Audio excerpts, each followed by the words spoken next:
I'm so close to rebuilding the $6 million Bugatti Chiron Sport. Can't believe that's how it comes up. And that is... A $6 million hypercar sat in a scrapyard, and everyone with a badge and a paycheck in the factory that built it said the same thing. Leave it there. It cannot be saved. Not by you. Not by anyone outside a set of gates in France that most people will never get to walk through. That is how this story begins. And if it ended there, it would already be interesting. A rare, track-focused Bugatti, one of only 60 ever built, smashed almost beyond recognition. Insurance check written, case closed.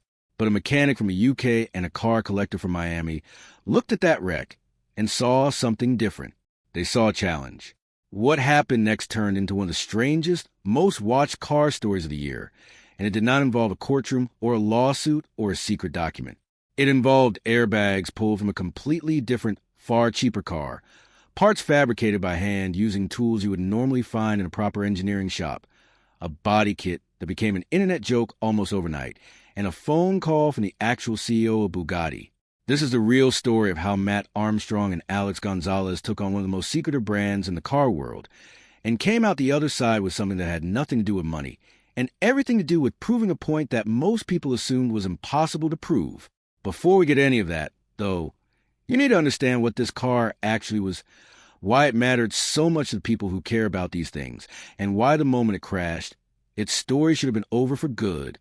Most people never get close enough to a car like this to understand why the story around it became such a big deal. It is easy to hear the word $6 million supercar and picture something abstract, a number on a screen, a car you will only ever see in a video. But for the small world of collectors, mechanics, and car fans who follow this kind of thing closely, the Chiron Sport is not just an expensive toy. It represents a very top of what one of the most respected engineering teams on the planet is capable of building.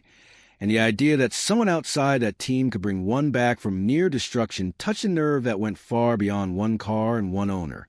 That is really what turned this from a niche car repair video into a story that pulled in people who had never watched a single mechanic channel before in their lives.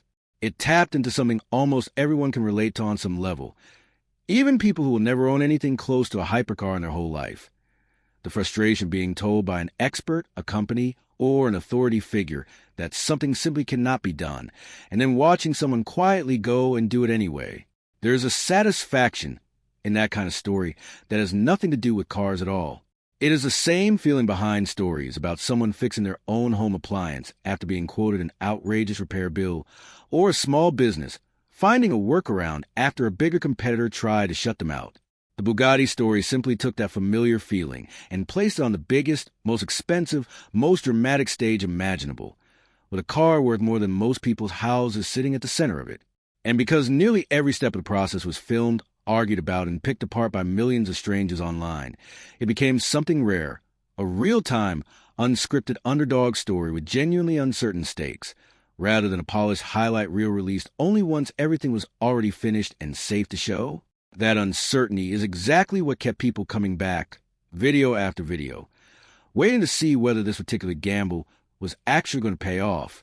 The Bugatti Chiron Sport is not a normal supercar, and it is worth spending a moment on exactly why, because it explains a lot about how intense this whole saga became. It is a stripped-down, track-focused version of the already legendary Chiron, built for drivers who wanted sharper handling and tighter cornering over raw top speed numbers. Bugatti only ever made 60 of these cars in total, which puts it firmly in the category of vehicles most enthusiasts will only ever see in photographs.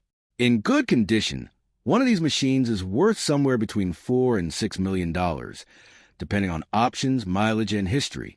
It is the kind of car that sits behind velvet rope at a show, engine off, untouchable, admired from a careful distance rather than driven hard on a regular road.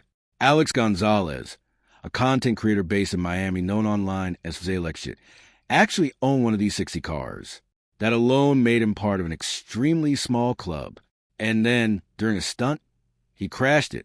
The damage that followed was not small or cosmetic. This was not a scraped bumper or a cracked side mirror that a body shop could sort out in an afternoon. The front end of the car was completely crumpled inward. The airbags deployed violently, as they are designed to do in a serious impact. Carbon fiber panels, the lightweight, expensive material that makes up much of the car's body, were shattered into pieces. This was the kind of crash that, on paper, reads like the definitive end of a car's life. The sort of damage report that gets filed away and closed without much debate. Insurance companies deal in numbers, not sentiment, and when their assessors looked over this wreck, the numbers that came back were brutal. Repair quotes from Bugatti's own side of things ballooned toward $1.7 million, and that figure came before anyone had even fully opened the car up to see exactly how deep the structural damage actually went. There was a very real chance the true cost, once every hidden problem was uncovered, would have climbed even higher than that early estimate suggested. Faced with numbers like that, insurers do not linger. Officially, the car was declared a total loss, a formal write-off. It was given a salvage title, which is the automotive world's way of stamping a vehicle as done, finished, no longer considered roadworthy or reparable in any normal sense. From there, it was sent to a Copart auction, the kind of place where wrecked cars are picked apart for scrap metal and spare parts, or occasionally bought by people willing to gamble serious money on an ambitious rebuild. Most $6 million hypercars do not end up in a Copart listing. It is simply not where cars at this level are supposed to go. Salvage auctions like that one are usually full of far more ordinary vehicles. Everyday sedans, trucks, the occasional mid-range sports car, all of them damaged badly enough that a normal insurance path no longer made financial sense for the company covering them. Seeing a rare 60-unit Bugatti listed alongside all of that was, by itself, an unusual enough sight that it caught attention from people who watched these auctions closely, long before Armstrong or anyone else was involved in the story. Cars at this price point almost always stay inside a tightly controlled circle, sold through specialist dealers, insured through specialist policies, and, when something goes wrong, repaired or written off through processes that rarely touch a public auction site at all. The fact that this particular Chiron per sport ended up somewhere any registered bidder could technically see and bid on was, in its own quiet way, the first sign that this car story was not going to follow the usual script that hypercars normally follow after a serious accident. But this one did end up there, sitting in that unlikely listing, and that is exactly where the second half of the story really begins, because a car being available to buy back is very different from a car actually being fixable by the person willing to buy it. Most owners, faced with a total loss on a car this expensive, would have taken the insurance payout, said a quiet goodbye, and gone looking for a new car to buy outright. That would have been the easy, sensible, low-risk choice, and nobody would have blamed Alex Gonzalez for making it. He did not make that choice. Instead, he made a decision that set the entire rest of the story into motion. He bid on his own wrecked car at that same Copart auction, and he won it back for around $1.9 million. That price was a steep discount compared to what the car would have been worth in one piece, but it was still a genuinely serious amount of money to spend on something that, at that exact moment, was barely more than a very expensive pile of broken parts sitting on a trailer. He was not simply being sentimental about a car he liked the look of. He believed, or at least hoped, that the car could actually be brought back, and he believed there had to be a way to do that without simply handing the keys back to the manufacturer and paying whatever number they eventually decided to charge, with little visibility into what that money would actually buy. That kind of blind trust, handing over a car and a blank check and hoping for the best, was exactly the position Gonzalez did not want to be in. What he needed next, though, was someone with the skill, the patience, and honestly the sheer stubbornness required to even attempt a project like this. Rebuilding a normal crash car is hard enough. Rebuilding one of only 60 examples of one of the most complex machines on the road, without any guarantee that parts would even be available, was a different category of difficulty entirely. It needed someone who was used to working without a safety net, someone who had already built a reputation for tackling jobs that most professionals would turn down without a second thought. That person turned out to be Matt Armstrong. And the two of them, an owner willing to take a massive financial risk and a mechanic willing to take on a job everyone said could not be done, became an unlikely team almost by accident. Neither of them set out to start a public fight with one of the most famous car manufacturers on the planet. They just wanted to see if a broken car could be made whole again, and that simple goal ended up pulling both of them into a story that grew far bigger than either of them probably expected when it began. It is worth pausing here to consider just how much financial risk Gonzalez was actually taking on with this decision, because it is easy to lose sight of that once the story turns toward mechanics and parts and clever engineering solutions. He had already been paid out by his insurance company for a total loss. In a purely financial sense, the simplest, safest move at that point would have been to keep that payout, walk away entirely, and let the wrecked car become someone else's problem or someone else's parts donor. Instead, he spent close to $2 million additional dollars buying back a vehicle that, at that stage, had no confirmed path to ever being roadworthy again, no guarantee that Bugatti would ever cooperate, and no guarantee that Armstrong or anyone else could actually finish the job even with full effort behind it. That is not a small bet to place. It is the kind of decision that only makes sense if you genuinely believe in both the car and the person you are trusting to bring it back, and it set the tone for everything that followed, a project built on conviction rather than certainty, with real money and a real, once pristine hypercar on the line the entire time. To understand why Matt Armstrong was the right person for a job this insane, you have to understand what kind of reputation he had already built before this particular car ever crossed his path. Armstrong is a mechanic from the UK who started out filming himself on a driveway, fixing ordinary, everyday cars for an online audience that, in the beginning, was small enough that he probably knew a good chunk of it by name. Over time, that audience grew steadily, and not because he was doing anything especially flashy or gimmicky. It grew because he was doing something genuinely rare in that corner of the internet, showing his actual work, mistakes, and all on cars that most working mechanics would never dare touch without an official factory contract, proper training on that specific model, and a financial safety net underneath them. He built his name by taking on projects that looked impossible on paper and by being honest on camera about exactly how hard those projects actually turn out to be, rather than editing out every struggle to make the work look effortless.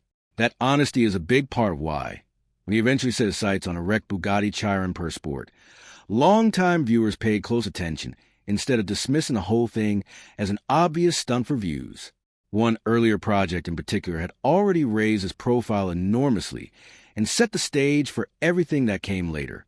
Armstrong had previously bought and rebuilt a crashed Bugatti Chiron, the Chiron's predecessor, entirely on camera, and during that process he discovered something the factory clearly was not eager to have widely known. Certain legendary, supposedly bespoke Bugatti components were, in reality, shared with far more ordinary cars, including the Volkswagen Phaeton and the Audi A8.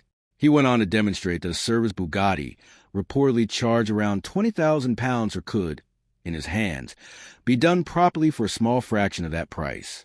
That single video spread widely, and it did two things at once. It made Armstrong something of an uncomfortable presence for manufacturers who rely heavily on secrecy and exclusivity to justify sky-high prices, and it also made him exactly the kind of person independent car owners started turning to when official channels felt like a dead end. So when Alex Gonzalez needed someone to take on a wrecked Chiron per sport with no guarantee that a single official part would ever be available to help, Armstrong was not a random choice. He was, in a very real sense, the only realistic choice for a job this specific and this difficult. There is also something worth noting about the format Armstrong works in, because it shaped how this entire saga unfolded in front of an audience.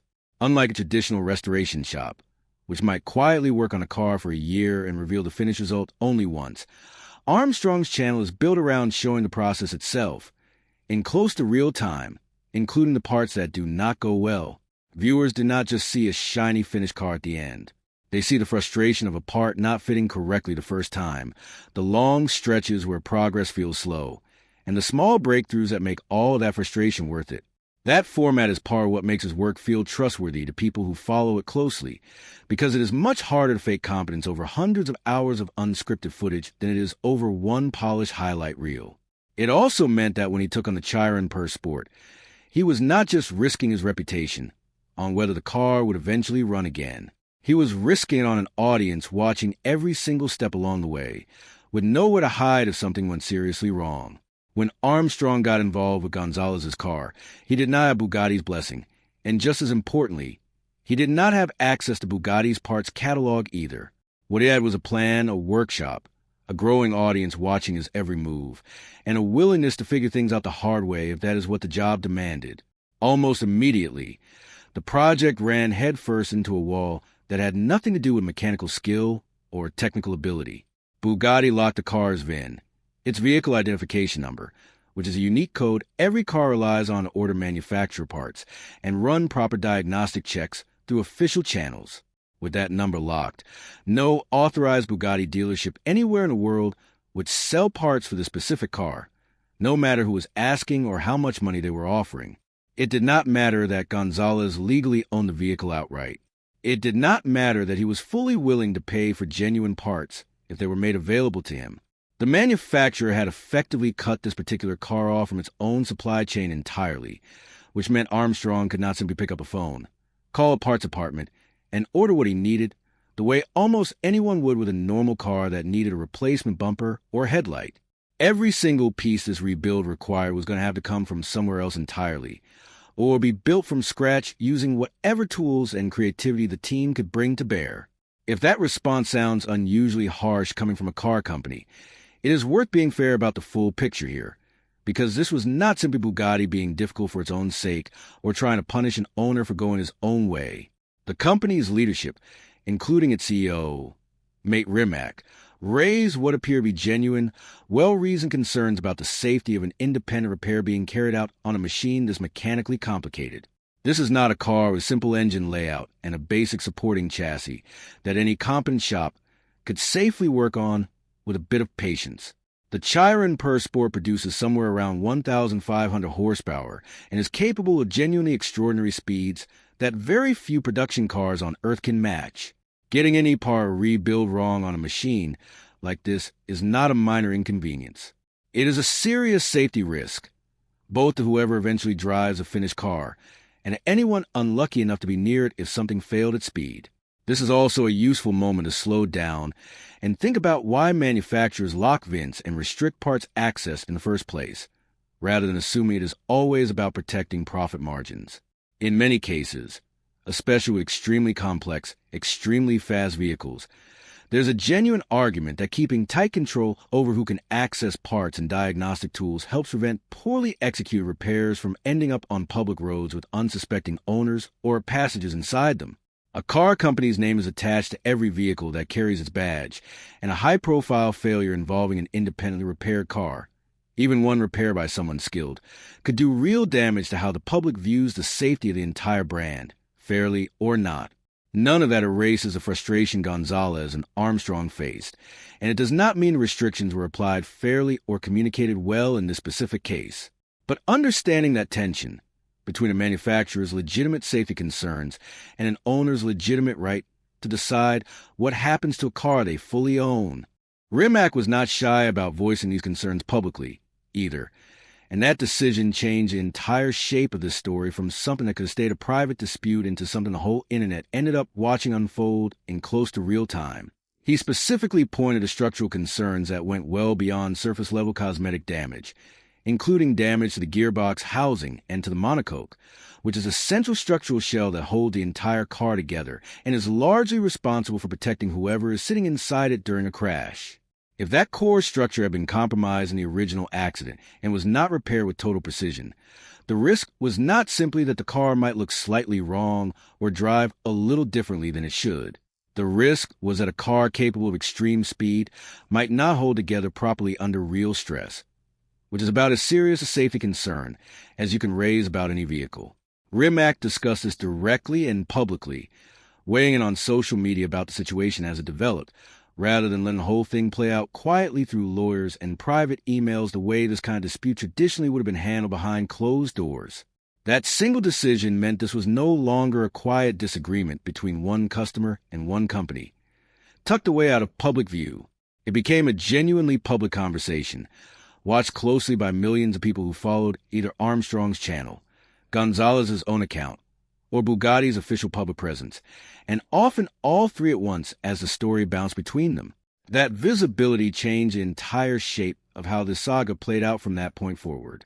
Every decision Armstrong made on the rebuild, every part he sourced, every setback his team ran into, was happening in full public view, with an audience that was actively invested in seeing whether he could actually pull this off, and with a car manufacturer that was very aware its own reputation was now tied up in the outcome as well, whether it wanted that or not. That combination of public pressure and genuine technical difficulty is part of what made the story compelling enough to keep growing for months rather than fading away after the first few headlines. It is also worth pointing out how unusual it was for a CEO at this level to engage so directly and so personally with a customer dispute playing out on social media, rather than letting a communications team handle it through a carefully worded statement days or weeks later. Most executives running companies that build cars worth millions of dollars stay far away from public back and forth with individual customers, no matter how loudly those customers might be complaining online. Rimac choosing to respond personally, explain his reasoning, and stay engaged with the story as it developed suggests he understood something important early on, that trying to simply ignore this particular story was not going to make it disappear.